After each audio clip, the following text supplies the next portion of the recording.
Hello,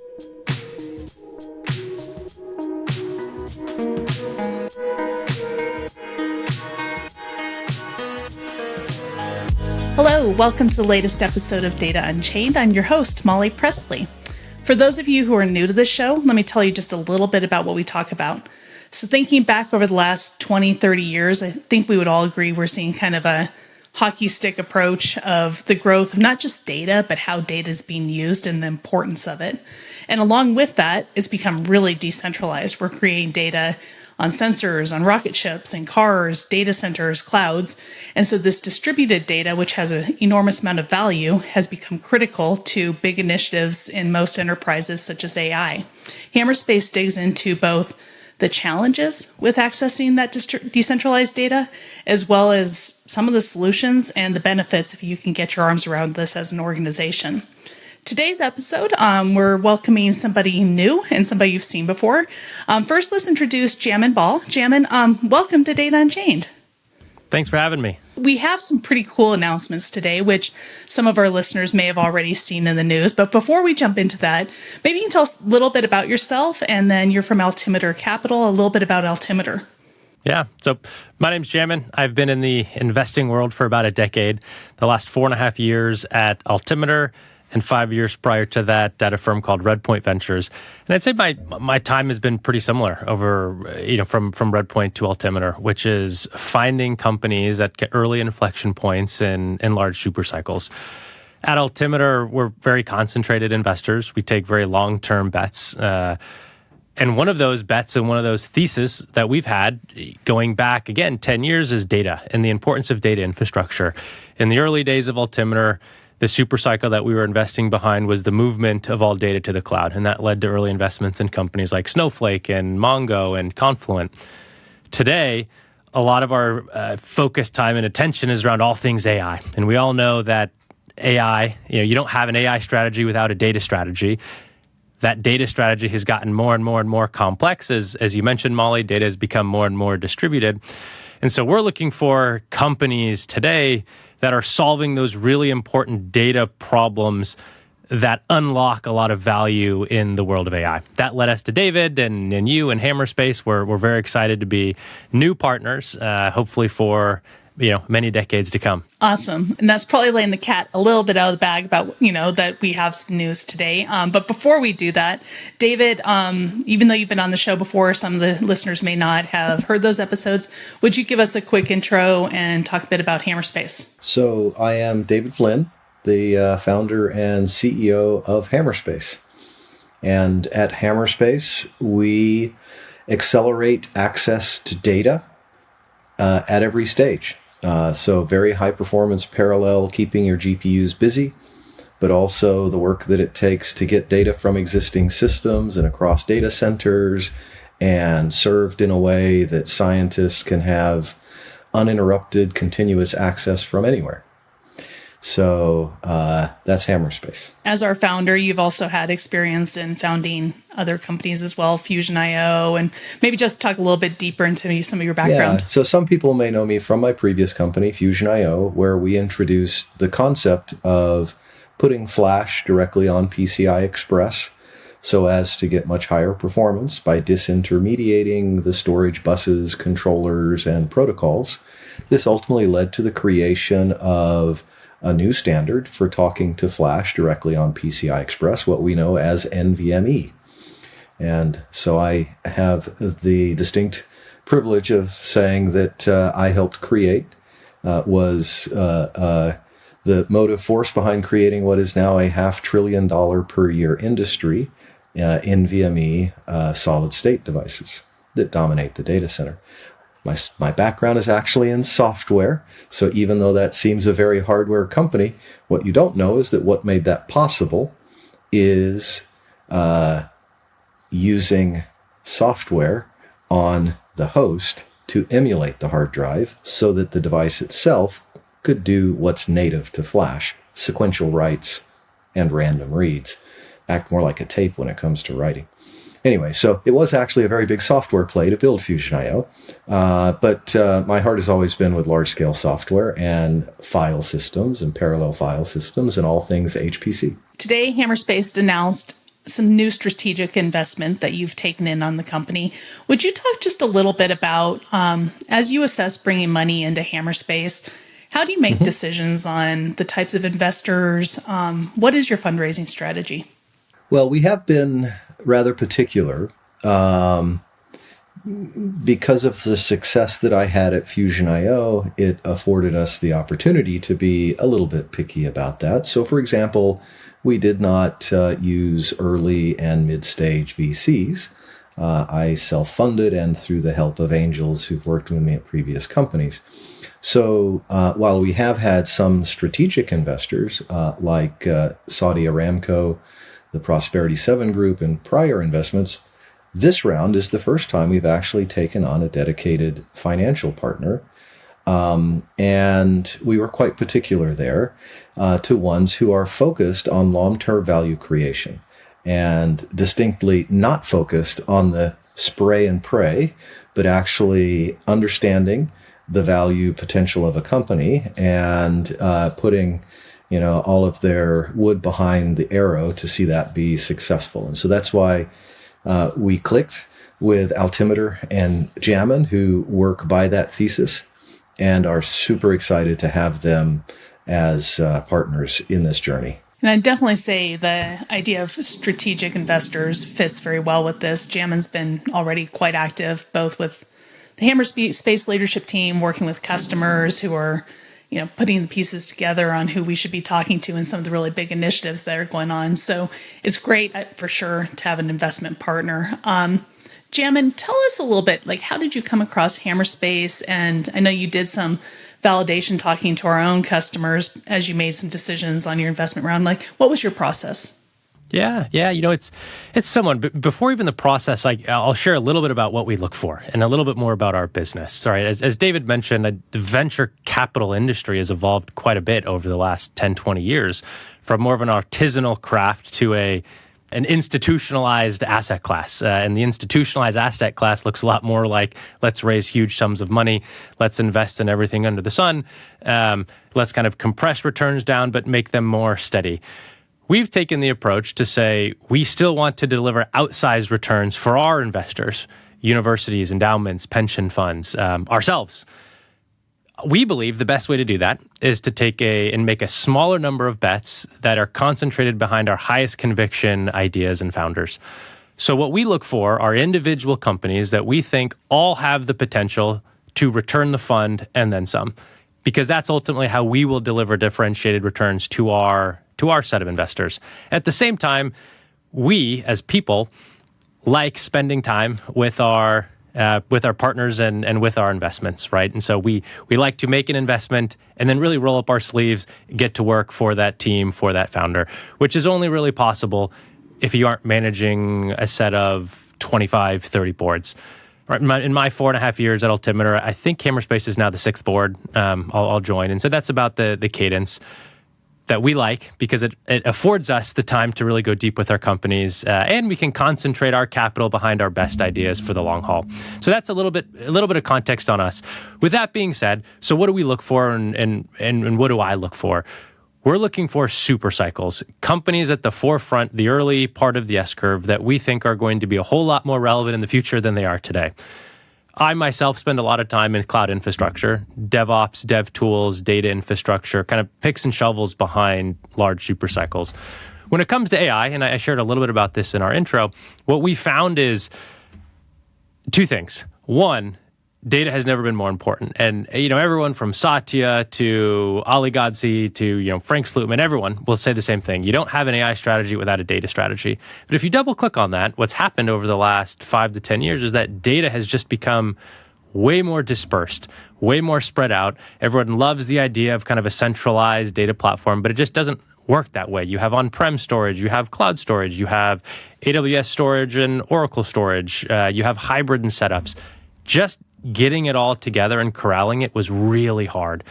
At the same time, and I think this is a little bit of what David was mentioning in the beginning, performance used to be more of a niche, and now with AI, it became critically important. So you had these two big problems. You had performance is needed, and data sprawl needed to be solved. That was kind of the thesis that we had. Who's going to solve that?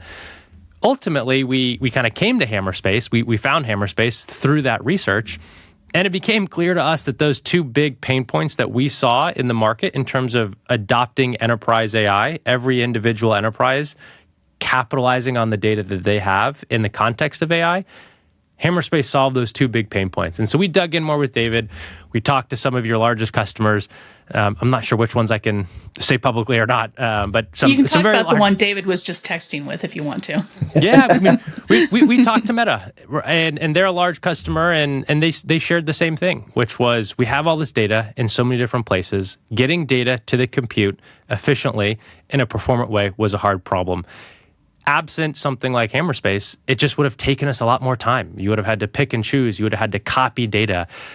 And as long as I've been in the venture industry, no one's loved the idea of copying data. You have multiple sources of truth. You have governance issues that are difficult, right? Like that's just a nightmare. And so this single global namespace that had the performance as if that data was stored locally that Hammerspace offered was a huge unlock, not just to them, but many others we spoke to, in terms of taking advantage of their siloed enterprise data to deliver ultimately on the promise of AI. And that was something that we believed was going to be very transferable to not just the largest customers like Meta, other extremely large, Fortune 2000, Global 100 type companies, but also kind of a longer tail of mid-sized businesses who all have value in their own data, whether that's in a healthcare context, whether that's in a financial services context, whether that's in just broad technology. That was very appealing to us. So we saw Hammerspace as a business that would be a true, or we believe will be a true enabler to unlocking enterprise AI at scale for some of the most important companies in the world. And David, I think Jamin brings up something that is near and dear to your heart as you've architected the plans for Hammerspace and our technology. But this idea of data being infrastructure bound, and you ended out with infrastructure owned your data, and when you wanted to learn about it or use it somewhere else, it became really complicated. That was one of the key tenets with the commitment to standards that you had with Hammerspace. Can you just talk a little bit about how different your data architecture is when you're bound by the rules of the infrastructure you own versus being able to kind of raise that above to be able to have a really data-centric strategy? Well, yeah, I mean, it goes to the heart of what makes Hammerspace so unique. In the past, the way data has transmitted between systems is using legacy protocols like NFS and S3. And those are all like single lane country roads, very slow to traverse. What we had to do fundamentally was introduce new protocols that are now standard and build them into Linux. What is a multi-lane superhighway, and that allows the data to flow to many systems simultaneously distributed while coordinated by a control plane that is not in the data path, a sideband control plane. This new superhighway system that's now native to Linux is what opens up the opportunity to have distributed data be logically unified into a single global namespace. And we take our commitment to accelerating access to data very seriously. It's not just about having this multi-lane superhighway and being able to deliver data at HPC class performance from something that is native to Linux, native and standard and built into the operating system. But it also includes being able to deploy it fast because it's already there. You don't have to load agents. You don't have to worry about kernel compatibility and all the other stuff. So, we have to accelerate every stage of the pipeline, especially when your GPUs are a depreciating asset that are going to be worthless in 3 years. So if it takes you several months to get your data pipeline set up, that's a horrendous amount of wasted money, right? So we have to be able to get it set up, to get the data out of existing systems, across data centers, into this native parallel file system to where it can be fed into GPUs at the utmost performance. And it's every single stage of this, from setup and installation through movement. And you should never have to wait for data to copy. Never have to wait for whole data sets to copy. And so Hammerspace can source data from existing systems, move it across systems, presenting it in alternate data centers, and feed it at the utmost parallel performance, a file at a time, granular as you need it, so that you never have to wait to copy whole data sets from anywhere. It just moves from within the single global namespace and granularly, so you don't have the copy sprawl that Jamin was talking about, but more importantly, you don't have the delays of having to wait for these, petabytes to even exabyte scale data sets to be repositioned before you can turn on systems to start accessing them. We've been investing in data infrastructure for a long time. And when we look at the evolution of the data infrastructure world, it generally follows this decentralized, centralized, decentralized, centralized path. Mm-hmm. In the decentralized portions of the path, what we end up seeing is a lot of lock-in that gets created. And that lock-in creates a lot of cost and a lot of complexity. We are looking for companies that help break that lock-in. It led to an investment that we made a few years ago in a business called Tabular. They were commercializing a product around an open source table format called Apache Iceberg, more in the object store world.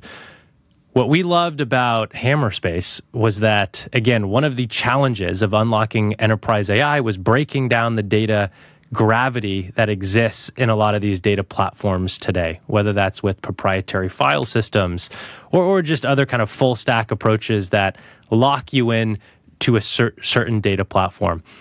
That's forced companies to take their compute and move the compute to the data because the data is locked in place with the data gravity that exists in some of these platforms. What we saw in Hammerspace was something that was breaking that mold, something that could break the kind of the data lock-in in a true open, standards-based platform, which we believe will be the end state for the data infrastructure world for companies who truly want to leverage the power of enterprise AI and the power of their data without it being siloed and locked into individual data platforms. I like that. The conventional wisdom of move the compute to your data doesn't hold anymore because the only thing that has more gravity than data and this tendency towards the lock-in you're talking about are the GPUs. The GPUs have to be tethered to the physical world. They have to be powered and cooled and live somewhere. And it's such a massive investment, you have to move the data to them, not the other way around. And so as an industry, we're finally having to, in that ebb and flow like you were talking about, we're going very distinctly to the distributed. Data has to live physically distributed because our computing has reached a scale where we have to do that distributed to seek out and find available GPUs to run it on. So as we think about how AI is evolving, there was a big wave of organizations figuring out how do we train these large language models. There was a lot of money spent there, a lot of interest and excitement. We're now at that phase in AI where it's evolving quickly. We're talking about things like time to token. We're talking about enterprise AI, Gen AI, like a lot of the things that we're trying to accomplish now as an industry are a lot more about the data and not necessarily just about mass infrastructure power. So what I'd like to talk about is kind of starting from the KV cache. There's benchmarks being written now about time to token. Maybe that like really fast but small data component of the world.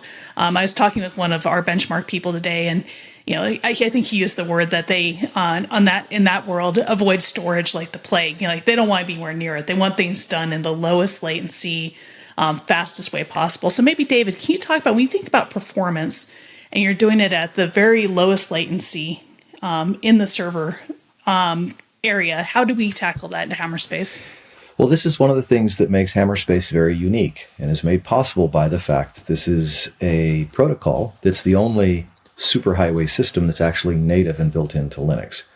And that allows us to use the storage resources like my beloved NVMe that I helped create local to your GPU servers. And with data orchestration and with hyperscale NAS, those GPU servers can also be storage providers not just consumers of storage. And when the data is physically co-located on the same host, we have recently enhanced Linux to recognize that fact, bypass the network protocol altogether, and go direct. So you can have your cake and eat it too. You can have files that are opened on a shared file system, not just shared in your data center, but shared globally.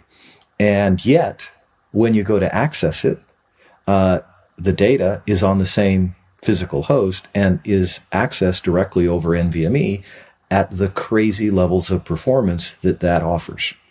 We call this tier 0 because you have tier 1 storage, but that's still out over a network and dedicated storage systems. Tier 0 is when the data can get promoted all the way forward into the compute, and when accessed can get the true local access performance of the local NVMe, which can be in the hundreds of gigabytes a second of bandwidth and tens of millions of IOPS. You can't do that over a network, even with the best networks.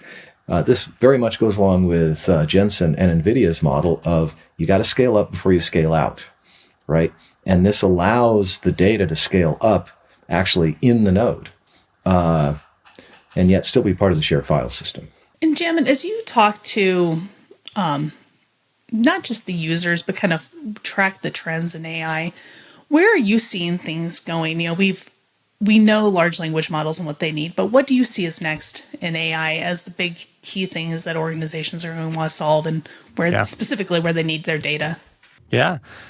Look, I would say there's probably two debates in the world today. These kind of general purpose models from the large AI labs like an OpenAI, an Anthropic, kind of an XAI. Are those scaling laws going to hold? I would say there's a debate that they won't, and we won't keep training larger and larger models. I find myself on the other side of those debates. I think we are still seeing pretty meaningful performance being squeezed out of incremental compute and data being thrown at models. So I believe that will continue. But more importantly, I think a lot of enterprises are looking at these general purpose models and saying, they're great, but what I really need is something specific to my business logic, and my data. That, I think, is this missing gap between how can large enterprises, again, from your large healthcare companies, your large media companies, your large financial institutions, how can they take these general purpose models but fine-tune them or make them more specific on their business context and business logic? That's the gap that I think we haven't crossed yet, or we haven't bridged that gap yet.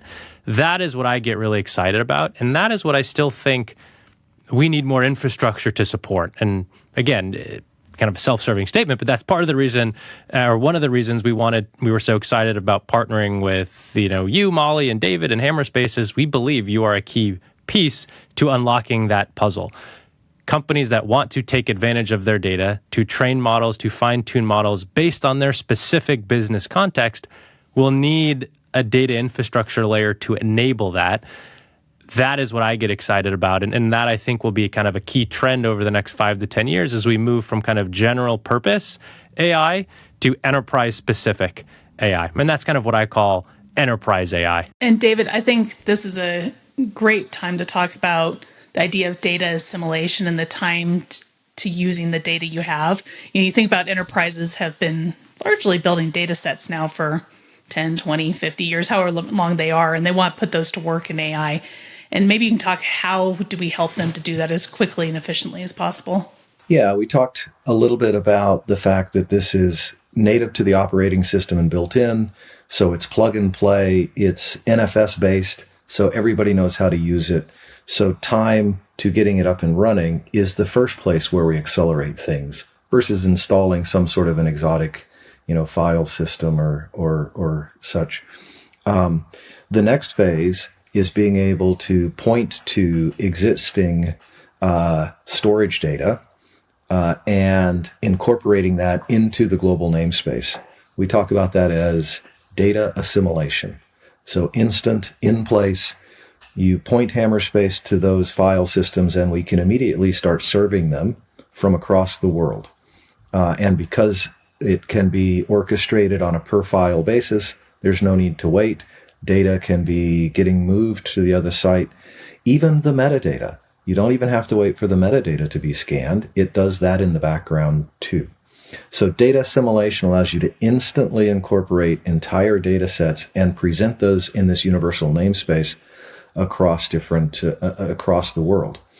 So then the third phase is the system can present that data and metadata in other facilities through a single global namespace and move the data across systems and across sites.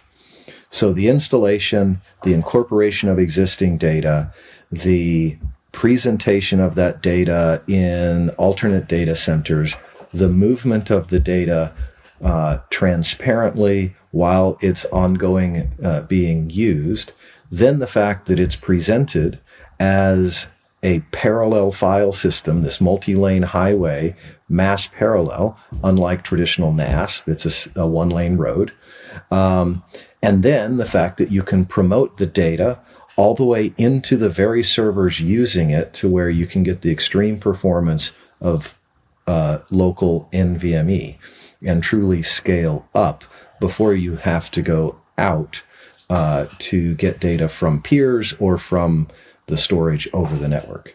So this is really a game changer because it accelerates the access to data at every single one of these scale factors or distances, from the installation through movement of data out of existing systems and across sites, and in parallel into the nodes, which can then facilitate direct local access. Jamin, where do you see things going? I'm leaning on you on questions I've never asked you, so hopefully Yes. you have an opinion on this. Yes. So GPUs are getting deployed in a lot of different places. There's GPU clouds. There's some organizations who own sufficient numbers. There's new data centers being built specifically for GPUs that have the right, power capabilities. What do you think in the next at least couple of years architectures are going to look like on where people are using their GPUs? I think you're going to see a couple things. I think you're going to see, let's look at what SoftBank and OpenAI are doing with Stargate. I think you're going to see a massive build out of kind of these like centralized data centers to serve not just training, but a lot of inference. And that, I think, is still a huge, huge bottleneck, right? We look at OpenAI's recent image release, and they're having to get really creative on gating access to it and kind of borrowing GPUs from one service to rent them to another service just internally. That I don't think is a problem that is going to go away for quite some time. And so I think you'll see really large-scale build-outs in regions like Texas or Alberta in Canada, areas that have lots of power, right? And where we've kind of moved into the unit of power to be gigawatts. Which so it's not move data to the compute; it's move compute to the power, and then move the data to the compute. Exactly. And so it is still kind of crazy to me that the unit of measurement we're talking about now is gigawatts of power, and building data centers with hundreds of thousands, if not millions, of GPUs, and that I think will continue. There's another very interesting trend, and the hyperscalers, especially those that are at the forefront of the arms race on the training side, but more so on the inference as time goes on. I think we're going to see a very massive investment in chip design, and in the arms race, especially on the inference side, a lot of specialization can be made. You don't necessarily need general purpose GPU for that. But even on the general purpose GPU and the training side, what I'm hearing is that there is a lot of movement afoot to not necessarily be captive to just one GPU vendor like most people are today. And so and we are seeing big investment in chip design, which is an interesting thing because Hammerspace is also extremely useful for accelerating chip design workflows, where you can follow the sun and you can do the big crunching that's needed to lay out microchips. So even at the upstream of the AI, in building the chips going to be used for AI, I think, that race is going on as well. Absolutely. And David, I think it's worth talking a little bit about how the flexibility of the Hammerspace data architecture enables that flexibility of wherever the GPUs are, you can get your data to it. Maybe talk a little bit more about that even if you're using GPUs in AWS or in your own data center today, and next year it's somewhere else, how does that work with Hammerspace? Hammerspace, at its heart, is this control plane that creates a single pane of glass and an access point for all of the data. It's driven by metadata, and it drives the data to where it's needed and where it has sufficient locality for rapid access. So the key to follow the sun workflows, which is a term that's often used when you have teams around the world who are working on a project, whether that's chip design or making movies or industrial design, building rocket ships, right? Whether we're distributing things to be near the people working on them, or whether we're distributing things to be near the GPUs, because, today I can get GPUs in AWS, but tomorrow maybe I have to go to Oracle, right? By distributing the metadata, we can give the appearance as though you have all of your data everywhere. But which items of data are actually useful where and when they're needed is something that you can schedule through policy or happens reactively on demand. And because it's granular to the individual data object, you're not locked into this, have to wait to move whole data sets around. And because it lives in a single global namespace, it's always in the same logical place, even though physically it might move into closer proximity to these different systems, including closest proximity into the very GPU server itself. And yet still, while it's part of that single global namespace. Separating the control plane, driven through metadata, is the key to all of this. In other words, introducing this multi-lane superhighway system that's, directed, not through the traditional stoplights and stop signs and semaphore access of the old surface streets that we used to run on. It's really exciting to see the times where AI, the amount of new announcements that occurred at GTC a few weeks ago and the industry reacting to, how to take advantage of new technology is kind of coming to a confluence with enterprises wanting to do AI and the flexibility that Hammerspace provides them, that they can use their data with whatever their AI strategy is today and not be committed to an expensive infrastructure decision that a year from now maybe needs to change because the model's running somewhere else, the GPUs are somewhere else. I think it really gives that data flexibility enterprises need in such a dynamic time. Well, that's one of the cool things about this accelerating access to data. We talked about surfacing data that pre-existed in existing storage systems. Well, that presumes one of the first biggest accelerations that you don't have to replace your existing storage or take downtime to do data migrations. With Hammerspace, you can put this orchestration layer, this acceleration layer on existing storage assets, still keep the bulk of your data there, and yet have it movable even into the GPU servers themselves. So in the limit, you don't actually have to deploy any new storage. You have your existing storage that remains the capacity tier, and you have the local storage in your GPU servers that provide this tier 0, and the orchestration can move it between. That accelerates the time to value because now you're not waiting to deploy new storage systems and do data migrations. You've got the local storage in the GPUs, and you have existing storage, which is now elevated in its level of performance because you have this parallelism and access through to it that's offered through the orchestration layer. That's what's really magical, is they can put this in and have it actually accelerate the access to data from the very same storage that it was sitting in before. But that's just by putting this multi-lane highway in place as opposed to using the one-lane country road that you had before. So it's a pretty dynamic time, a lot going on, a lot of investment being made. With Altimeter as a partner now at Hammerspace, what are you planning to do with the strategic investment, kind of where are you applying the new funds and how will Where to Hammerspace spend, expect where it to to grow? spend Jamin's money. Exactly. No, we have been chronically underfunded because I was funding it myself for quite a while. So we learned to be extremely frugal with capital, and we're very much technology and product driven. And now we're investing very much on the go to market because we're not as well known as some much lesser storage companies who would come to tell you, oh, you need to install new storage. You need to go through a data migration, move all your data to our new shiny whiz bang storage thing. So we're not as well known.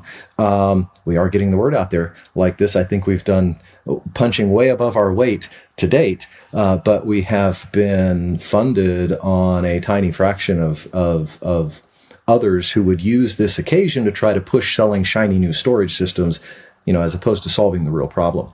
So that's where most of the spend is going to be in our go-to-market, sales and marketing. And if you've been watching the company at all, you've seen we've already been making some pretty big moves in terms of hiring and ramp in the sales side of things. We want to be able to get into the conversations and handhold customers through, especially as they move from kicking the tires to looking at how do we operationalize AI and actually extract value from it. This is critical. And the fact that Hammerspace, at the largest of scale with these monsters that are doing the training of these large language models, we're coming down from having proven that this technology works at the largest of scale. And now that can be repeated down, across enterprises, and like Jamin alluded to, even down to smaller businesses, because at the end of the day, everybody needs this ability to not be a prisoner to their data and whatever infrastructure happens to be holding it today. We need to be able to do hybrid cloud and multi-cloud and multi-region. We need to be able to compute on it wherever we dang well want to, and not have to worry about the fact that it's right now sitting a prisoner to this storage system on this cloud or in this data center of ours. And I do think it's worth touching on, well, you made a reference to chip design, for example. The data-centric needs of enterprises, researchers, governments aren't always AI. Hammerspace really optimizes and other use cases of data as well. I think it's just worth touching on. We have really interesting case studies and things like media and entertainment production, but maybe talk just a little bit about Los Alamos and more the traditional supercomputing side of how they're thinking about using the Hammerspace technology. And then I'll let you off the hook for this podcast episode. Well, HPC is the classic home of the need for speed, right? AI has just kind of adopted that more recently and made it more broadly needed. It was the Los Alamos, the Department of Energy, who pioneered the parallel file system architecture of which we speak, and always dreamt of it being something that was native to the operating system, built in, standards-based, so that it could be plug and play, and so that it wasn't a science project to try to install it and maintain it. So we're super excited to be partnering with Los Alamos for their next big systems, and their intent to evolve away from using these exotic boutique things like Lustre or GPFS towards something that's standards-based and Linux native, using parallel NFS and hyperscale NAS. So yes, this has the potential to take what was the niche area of high-performance scientific computing and transform it. Also, media and entertainment, movie making, special effects, animation. Hammerspace has been used in the production of you name it, like the Disney Mandalorian, Netflix Stranger Things, the most recent, one of the cartoons that was just out. My son's a big dog man. The comic book, the Dogman movie that just came out was done almost entirely on Hammerspace through one of our clients. Kind of exciting to go to the movie and say, hey, my stuff helped make that. But yeah, and in drug design, so life sciences, bio-life sciences, financial services space. This isn't just about AI. It has major implications for traditional IT workflows. And I think, Jamin, you were saying that had some bearing on your decision too, because while AI is all the hot buzz right now, there's many other use cases, and data has, AI is yet one core use case for what you're building, but there's many others, and that kind of breadth and depth is what got us excited. Well, Jamin, David, thank you both for joining. It's an exciting day to be announcing the partnership and the funding and the kind of the strategic relationship between the two companies. I definitely look forward to maybe having you guys back later in the year to talk about some of the successes and kind of look at what's next. So thank you for joining the show. See how they spent their money. Yes, exactly. Yes. Thanks for having me. New me. head count for Molly. Awesome. All right. Thank you both.